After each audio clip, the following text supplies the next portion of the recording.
Et le mélanome. Ah, le mélanome, lui, bah, c'est autre chose, hein. C'est une véritable tumeur maligne, c'est un véritable cancer qui est développé à partir de ces fameuses cellules pigmentaires, de ces fameux mélanocytes. C'est une tumeur vraiment agressive, car rapidement métastatique, notamment par voie sanguine.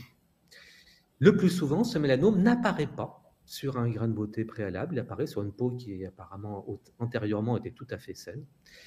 Alors la plupart des mélanomes apparaissent sur la peau, c'est vrai, à plus de 95%, mais en fait, il y a d'autres zones dans notre organisme qui possèdent des cellules pigmentaires qui peuvent donner lieu à des mélanomes, et notamment l'œil, en particulier l'iris, en particulier la choroïde, hein, donc le tunique de l'œil, ça peut, et parfois également les muqueuses. Il ne faut pas oublier qu'on a également des cellules pigmentaires dans nos muqueuses, la muqueuse de la bouche, de l'intestin, du nez, des sinus, etc., etc. C'est rare, mais ça peut arriver, et le problème, c'est que là, contrairement à la peau, on ne le voit pas, on ne le voit que quand les choses commencent à tourner un petit peu mal.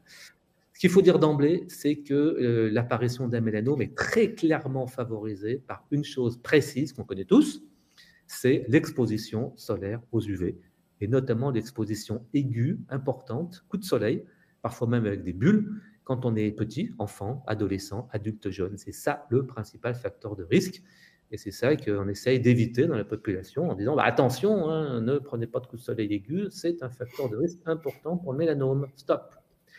Alors, le mélanome, vous voyez, hein, sur le schéma un petit peu là de droite, il commence en surface et ensuite il a tendance à pénétrer en profondeur. Et dès qu'il a franchi la barrière qui sépare la partie superficielle de la peau de sa partie inférieure qu'on appelle le derme, où il y a les vaisseaux sanguins, là, par contre, il peut commencer à envoyer des cellules un peu partout dans l'organisme et donc à métastaser.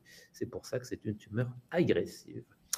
Quelques chiffres, on en a déjà parlé un petit peu. Donc, vous voyez, donc, le nombre de nouveaux cas en 2023, ce n'est pas du tout négligeable. 4% de l'ensemble des cancers incidents, à peu près identique en fréquence chez l'homme et la femme, mais c'est vrai qu'il y a un petit décalage pour l'âge. L'incidence a doublé en 20 ans. On espère que ça ne sera pas le cas dans les 20 prochaines années. C'est une véritable épidémie, on peut dire ça, hein, et c'est actuellement la première cause de décès par cancer entre 20 et 40 ans. Donc, c'est un problème qu'on peut qualifier de problème de santé publique.